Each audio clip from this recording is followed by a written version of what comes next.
Bienvenidos a Estación Literaria. Mi nombre es Nora Álvarez, educadora del área de lenguaje en la institución educativa Juan de Dios Uribe. Hoy queremos compartirles este hermoso libro que se llama Todos los futbolistas van al cielo, de Pedro Valdrán. El fútbol es uno de los deportes más movidos en Colombia y esta historia nos habla de Sócrates, un chico que gracias al fútbol descubre que cualquier propósito puede lograrse con honestidad, constancia y determinación. Capítulo 1. Se acabó el fútbol en esta casa. Eso fue lo que dijo mi abuela cuando supo que yo venía en camino, por supuesto. No pude escucharla porque en esa época apenas llevaba 2 meses en el vientre de mi madre. Y aunque en ese cómodo lugar se sienten y escuchan muchas cosas, tal vez no se puedan entender. El caso es que mi abuela repitió la frase una y otra vez, como si no estuviera muy convencida del alcance de su decisión. Mi madre lo contaría unos años después, y entonces no pude creer que una abuela tan bondadosa dijera tantas cosas en contra de mí, de mi llegada al mundo. Desde que tengo memoria, mi abuela siempre ha sido robusta, ancha de espalda, con una energía descomunal. Se la pasa en el almacén de granos que he heredado de mi abuelo. Allí se sienta atrás del mostrador a verificar las cuentas que lleva en su cabeza. Habría sido una maestra aritmética. Siempre tiene un lápiz sobre la oreja, pero a veces se le olvida y pide otro prestado. Y cuando alguien le dice, ¿tienes el tuyo en la oreja? Ercilia. Ella se lleva la mano a la oreja y rescata el lápiz de su pelo. Cuando se enteró que iba a ser abuela, el primero que pagó los platos rotos fue Amadeo, pero él no se dio cuenta por enterado. Por su mayor preocupación era reemplazar a mi padre en el equipo y ganar el campeonato de fútbol ese año. ¿Ya te enteraste de la noticia?, le preguntó mi abuela cuando lo vio entrar a la canasta de hacer compras. ¿Cuál noticia? Que uno de sus jugadores le metió un gol a la hija mía. ¿Qué estás diciendo, Ercilia? Tú eres el único responsable de esta desgracia, por andar entrenando equipos de fútbol y trayendo a tus jugadores a esta casa. La hija mía resultó con un futbolista en la barriga. Creo que aquella revelación en un primer momento le pareció a Amadeo ajena a su comprensión. Y quizás solo cuando vio el rostro de mi madre entendió lo que estaba pasando. ¿Juliana está embarazada?, preguntó casi para sí misma. Mi abuela no lo escuchó. Retaíla fluyó de manera natural, con buena dosis de rabia. Te lo advierto de una vez, no quiero que vuelvas a tener un futbolista en esta casa. ¿Por qué no te vas a entrenar a Millonarios? No te he hecho de esta casa porque eres mi hermano y no tienes dónde caerte muerto. Amadeo se quedó en silencio, pero mi abuela ya estaba insultando el retrato de mi abuelo colgado en la pared. Ahí tienes las consecuencias de tu afición al fútbol. Te lo dije hace 15 años, deja de gastarle plata a equipos de fútbol, en campeonatos de pacotilla. En este pueblo, pero claro, tenías que morirte y dejarme a mí con la responsabilidad de casar a 2 hijas. Ahora la gente me va a decir, Ercilia, felicitaciones, vas a tener un nieto futbolista, porque la gente es mala y se alegra de la desgracia ajena. Mi abuela no dejó de lanzar improperios aquel día. Yo me la imagino levantando las manos y preguntándole a la imagen del Sagrado Corazón de Jesús qué pecado habría cometido ella para merecer tanto sufrimiento en la vida. Ella siempre esperaba que Jesucristo le respondiera con voz celestial, como la que sale en algunas películas de Semana Santa. La culpa no es tuya, Ercilia, la culpa es del fútbol, y sobre todo de tu marido y del inútil ese Amadeo, que lo único que hace es traer futbolistas a tu casa. Pero Jesucristo no abría la boca y mi abuela tenía que buscar por sí misma los verdaderos culpables de mi llegada al mundo. De todos los futbolistas que han venido a esta casa, la hija mía tenía que enamorarse del peor, el más malo, el tal Felipe Solano. Y no sé qué le habrá visto Juliana, un tipo de esos que ni siquiera sabe cobrar un penalti. Pero claro, en este pueblo todo el mundo se cree Pelé. porque metió un gol de cabeza. En ese punto, la cantaleta de mi abuela abría la nevera, tomaba un vaso de agua, se sentaba en el mecedor de mimbre, enrojecía su cuello con la sangre que le subía y cobraba nuevos bríos para disculpar sus coñazos contra todos los culpables de la deshonra en su familia.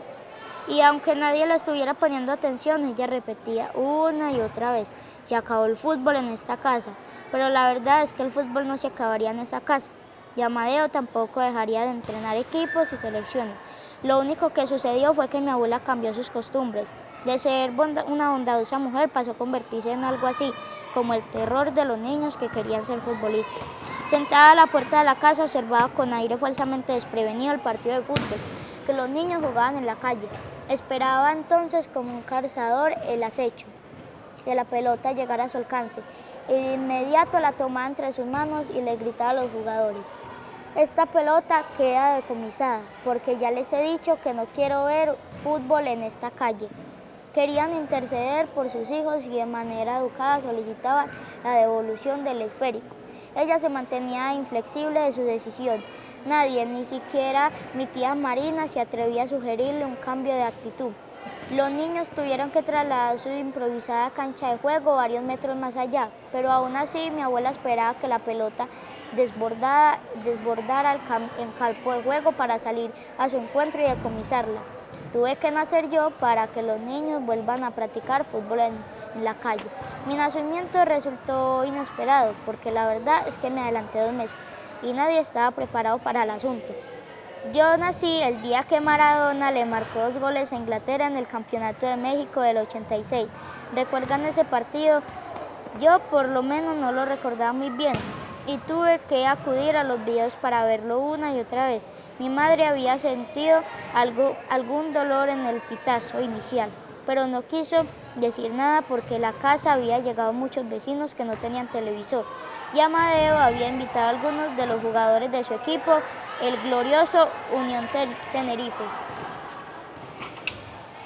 Cuando Maradona marcó su primer gol con la mano de Dios, mi madre se sintió contagiada por la alegría de tía Marina, que en realidad entendía muy poco de fútbol y ni siquiera era hincha de Argentina, pero soñaba con Mario Alberto Kempes, un goleador que según ella era el hombre más bello del mundo. De manera que el 22 de junio de 1986 debí escuchar a muchos gritos a la sala de mi casa y en verdad parecía que me estaba perdiendo de algo sobrenatural. Y cuando Diego Armando Maradona marcó el segundo gol, mi madre no pudo contenerse. Marcó el segundo gol.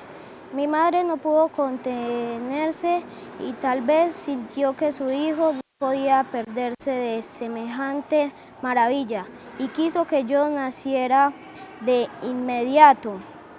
No tuve mucha dificultad en abandonar su vientre, aunque Amadeo me reprocharía años más tarde de que mi llegada a este mundo le había impedido ver el gol de los ingleses.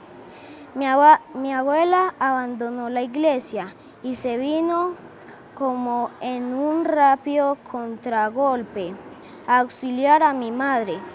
En el camino le dijeron que su nieto ya había nacido y llevaba 15 minutos celebrando el triunfo de los argentinos.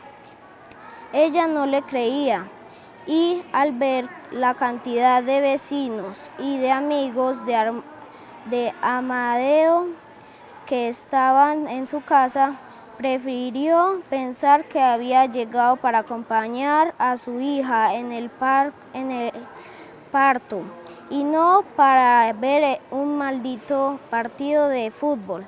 Al fin y al cabo, el fútbol se había acabado en su casa y a ella la tenían que respetar.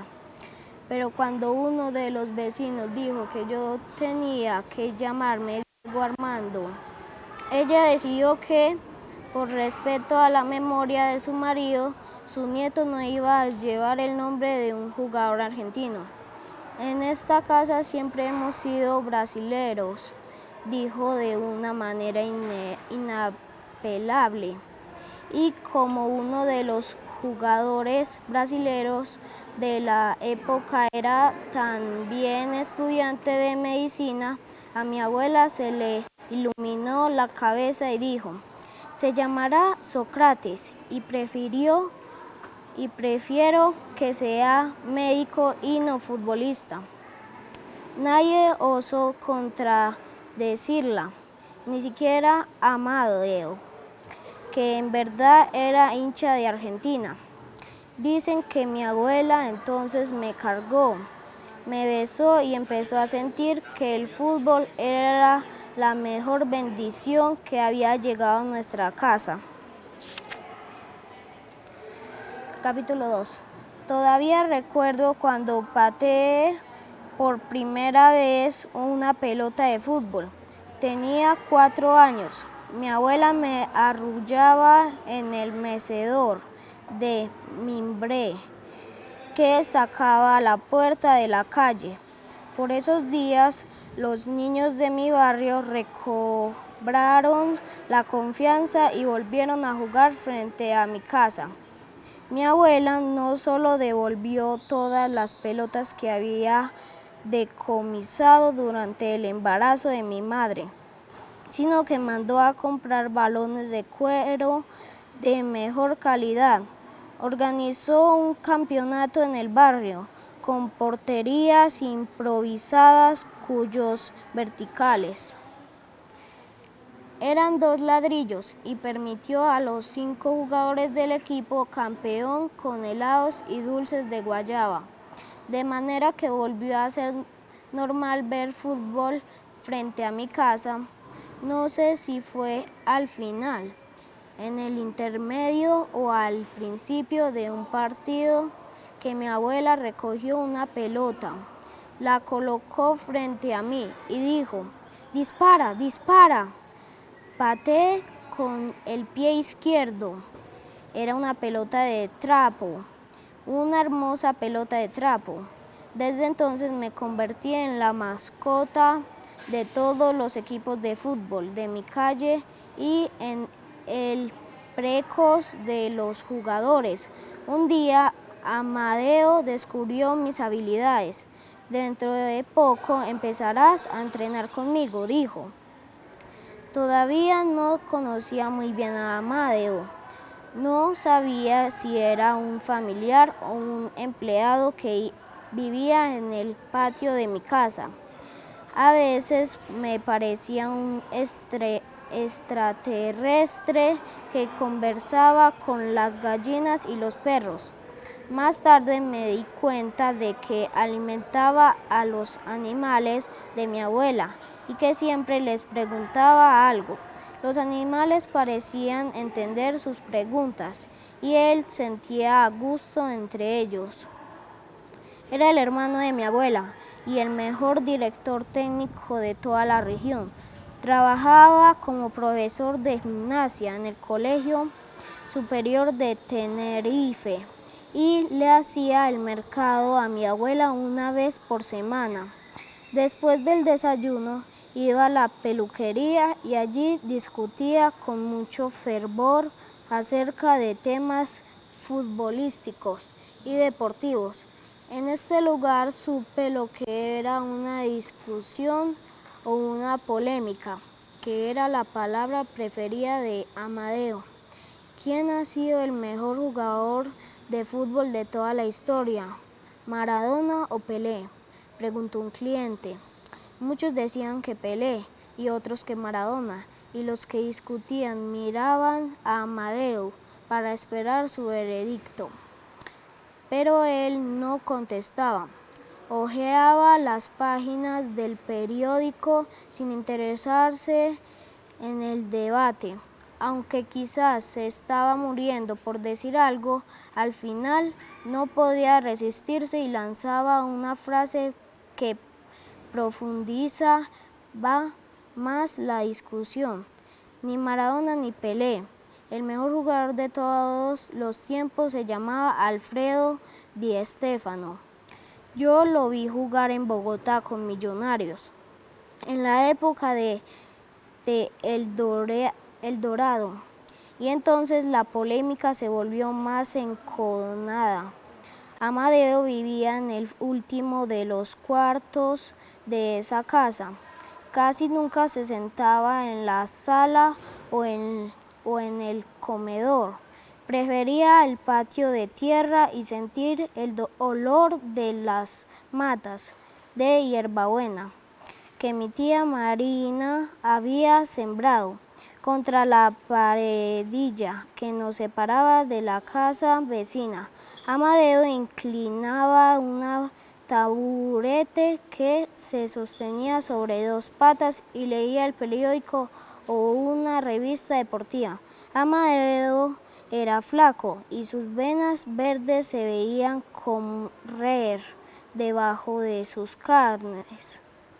No tenía una sola pulgada de grasa en la barriga, pero a veces arrugaba la frente y forzaba los ojos cuando la letra del periódico resultaba muy pequeña. Espero hayan disfrutado esta linda novela. Esto fue Estación Literaria.